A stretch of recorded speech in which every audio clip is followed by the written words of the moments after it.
Coming up on KUJH News, students and faculty protest outside of Strong Hall. An indigenous cultural burn takes place in North Lawrence. And leftover Halloween pumpkins get fed to farm animals. Live from the studio in Stauffer, Flint, this is KUJH News. Welcome to KUJH News. I'm Jenna Zaire. I'm Jonah Kahn. We start our show with a heartbreaking story that has profoundly affected the KU community and even captured national headlines. Last week, a KU student was killed in a hit-and-run accident here in North Lawrence. Today, we hear from the students' roommates and see how the campus community is rallying together in support. KUJH's Emma Noble joins us live in studio with more. Jenna. People all over KU and Lawrence are grieving the loss of 20-year-old Elsa McGrain after she was struck and killed by a driver last Thursday evening. Elsa was loved by many, a member of the Chi Omega sorority here at KU and a pre-med major with aspirations of becoming a nurse. She's remembered and described by her friends as genuine, kind, and full of light. A routine evening run was the normal for 20-year-old Elsa McGrain until it wasn't.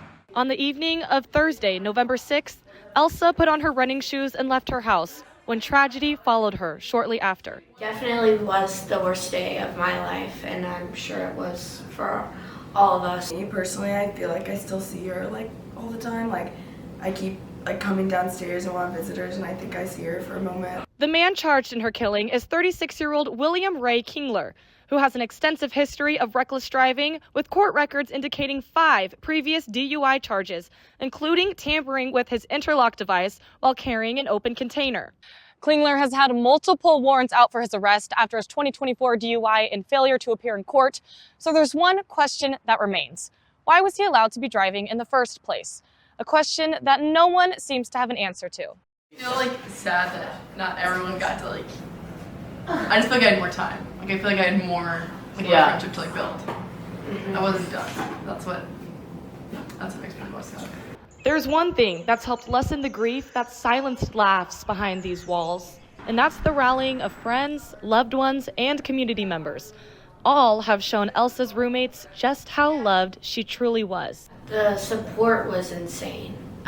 We have had people in and out of our house every day since Elsa passed. It's unimaginable how much love and support we have gotten from everyone here in Lawrence and from KUJH and just people that were touched by Elsa that we don't even know either. A memorial service was held for Elsa yesterday evening with well over 200 people in attendance. Elsa's roommates tell me that all the best parts of her lied within her faith, hugs, and her passion for pickleball. Jonah, back to you.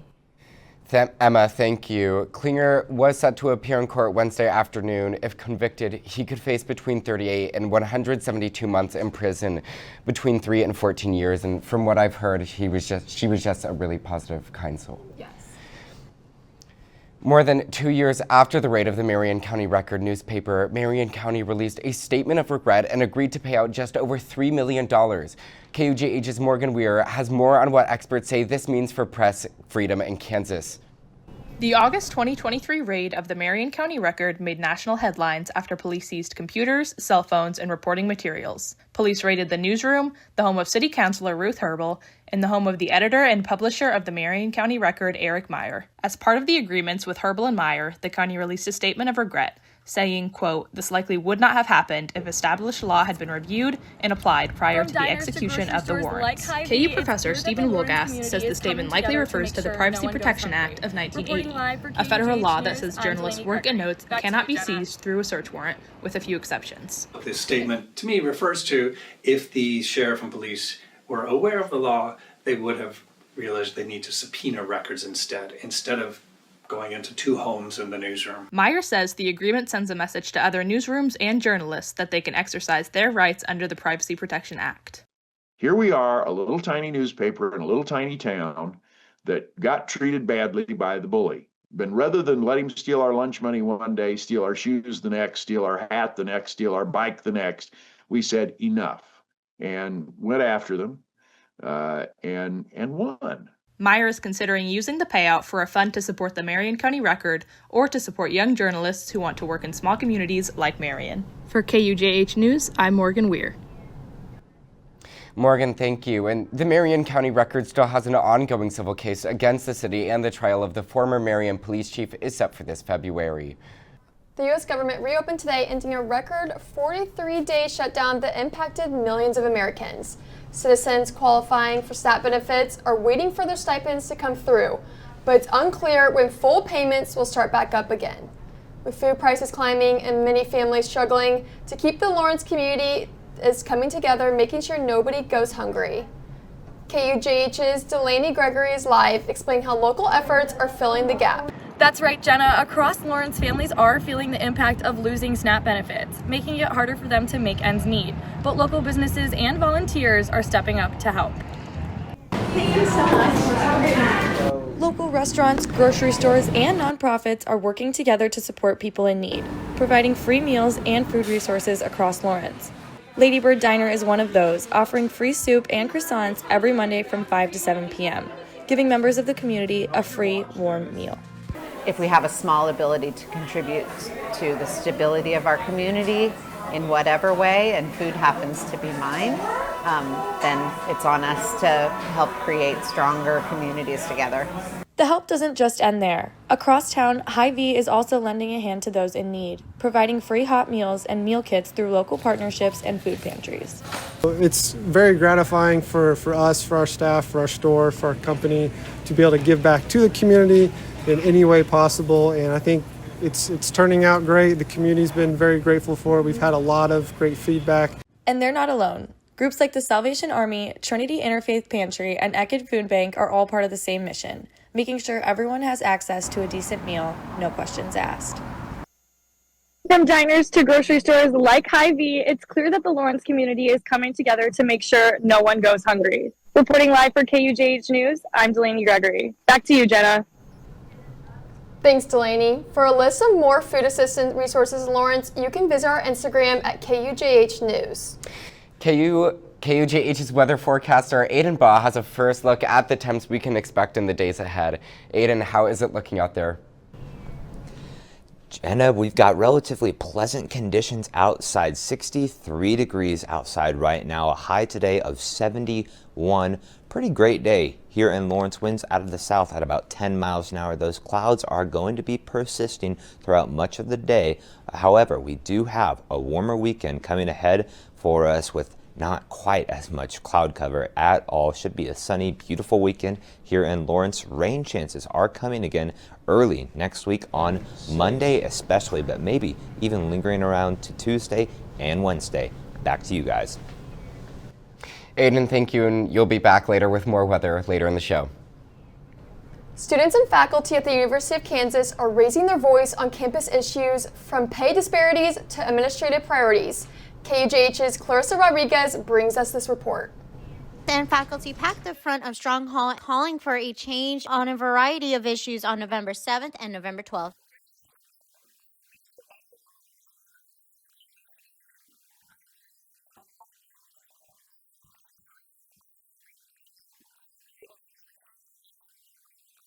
Others say the administration is out of touch with the struggles many students face in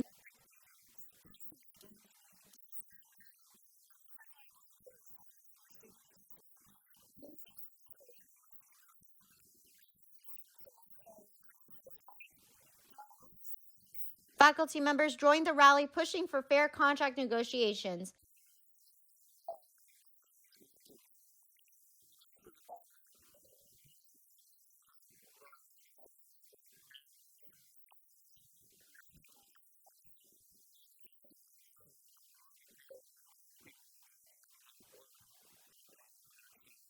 For change are also guided by moral and cultural values.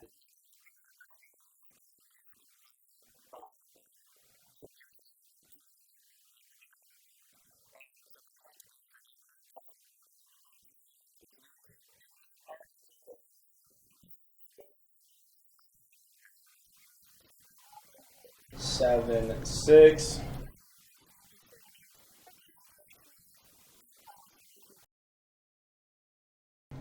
Student groups say they'll continue to push for transparency and accountability from the administration.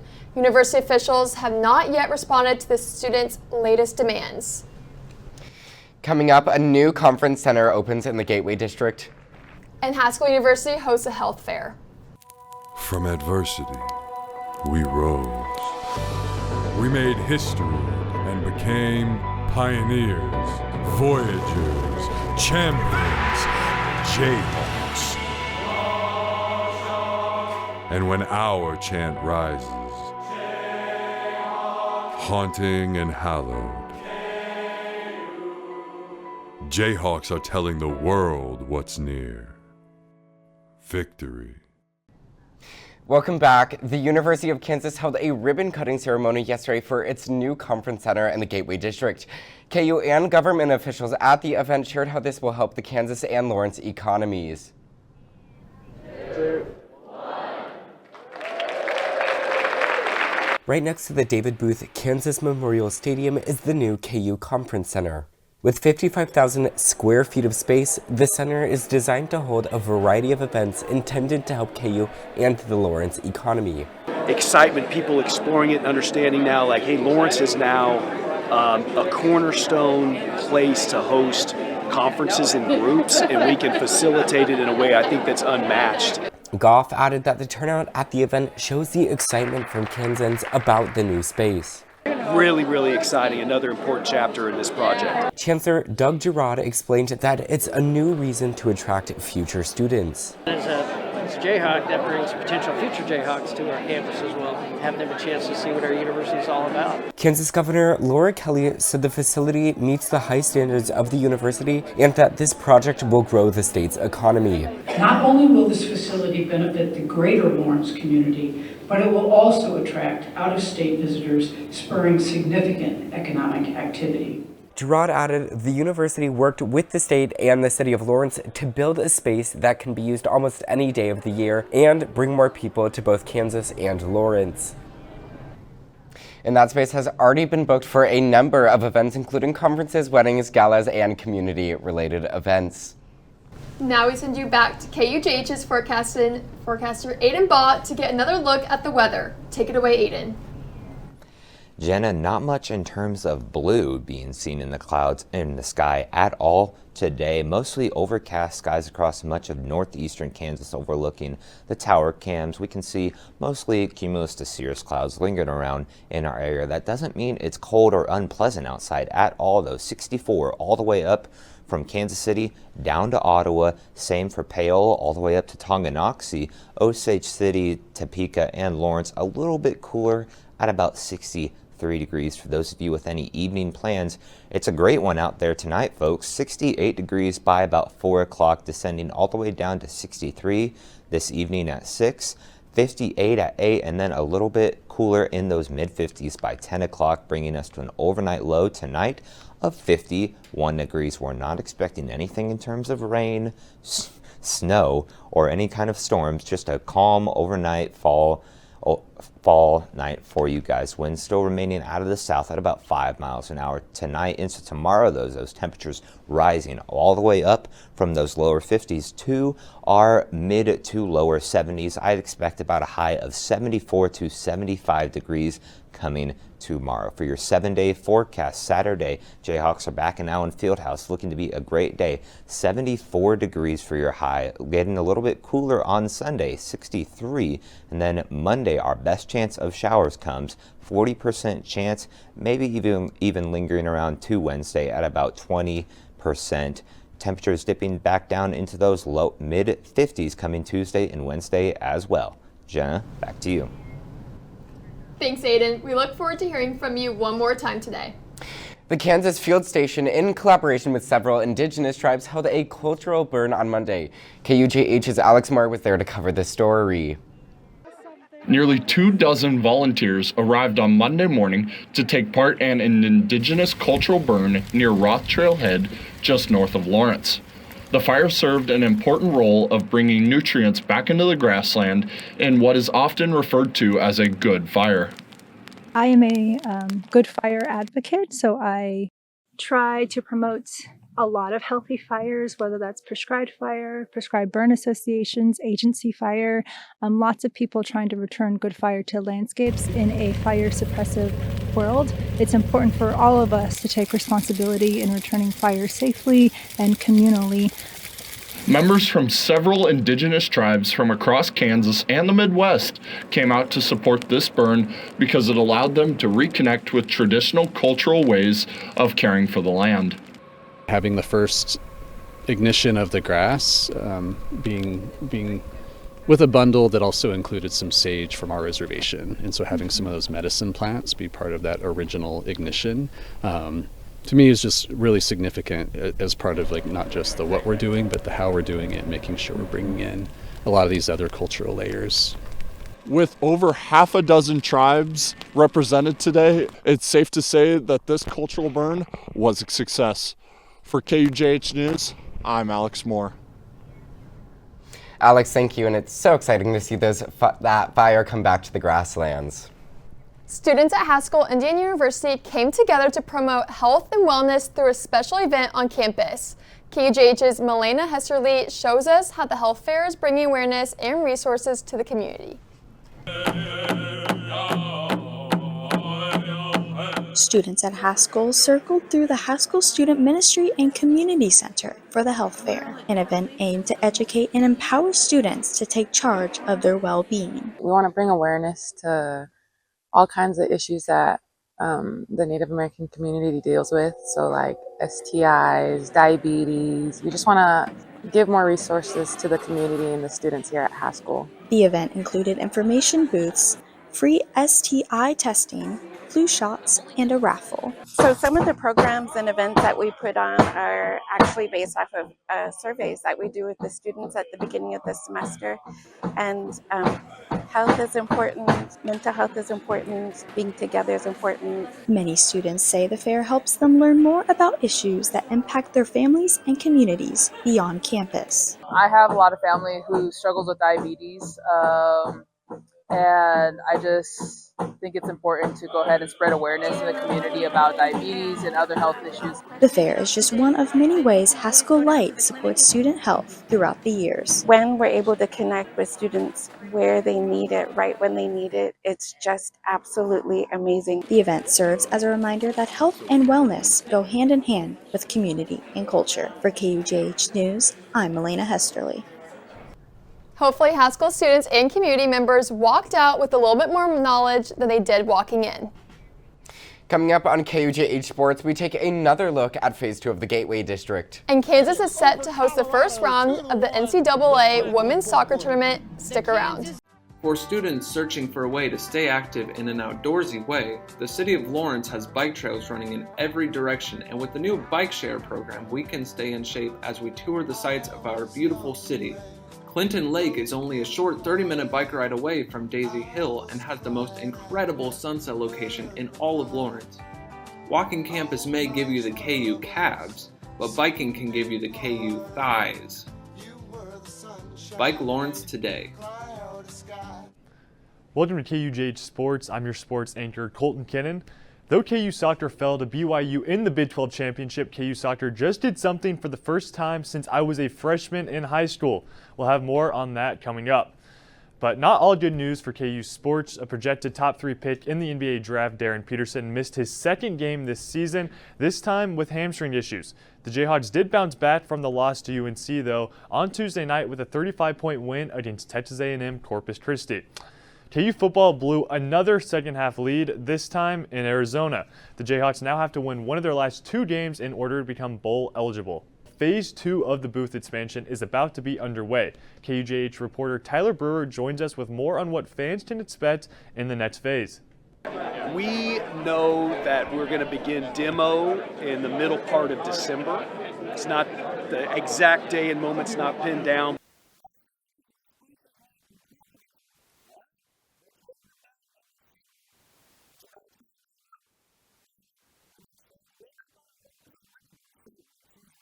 We anticipate that the lower bowl of the east will be open and available for people to sit. Wouldn't have at this juncture the upper deck ready for next fall. Just isn't enough time to do it right and to complete the lower and the upper. But we'll have lower bowl, we'll have rear ends in those seats, and certainly we'll have some reduced capacity to navigate next year for 2026. However, both Travis Goff and KU Chancellor Douglas Girard are confident Phase 2 will make the Booth one of the best stadiums in the country. But importantly, some of the other amenities that we need to make this really go strongly, and that includes a hotel and a parking garage. What I can say definitively, which is pretty well understood, is the way in which the new east side will integrate into that district on the east and the plaza and open itself up to hotel and retail and dining and all kinds of entertainment space. That's going to be one of one.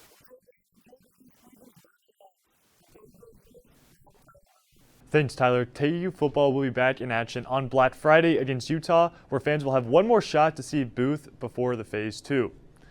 Now, last week, the Kansas soccer team fell in the Big 12 tournament championship game to BYU 1-0. But now, even with the loss, their 14-5-3 record, KU has hosting a tournament game for just the 11th time in program history. KUJH's Trevor Burns joins us from Rothschild Park.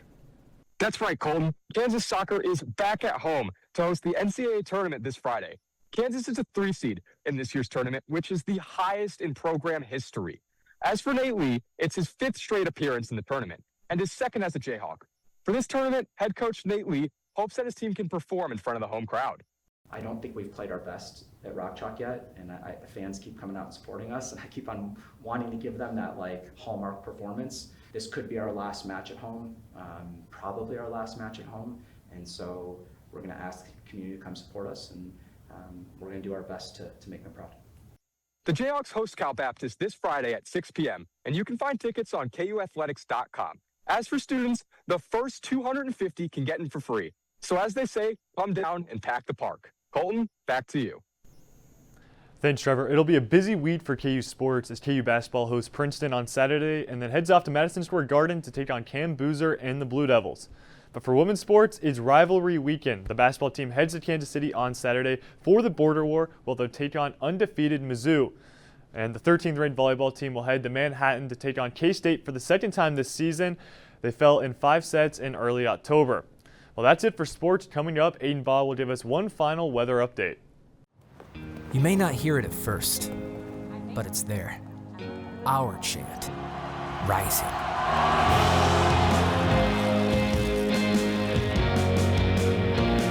On this summit, callings converge, voices unify into a chorus that sounds out for good, for greatness. Can you hear it? Welcome back. Let's take one last look at the weather with forecaster Aiden Baugh. Aiden, how is the weather looking for this weekend?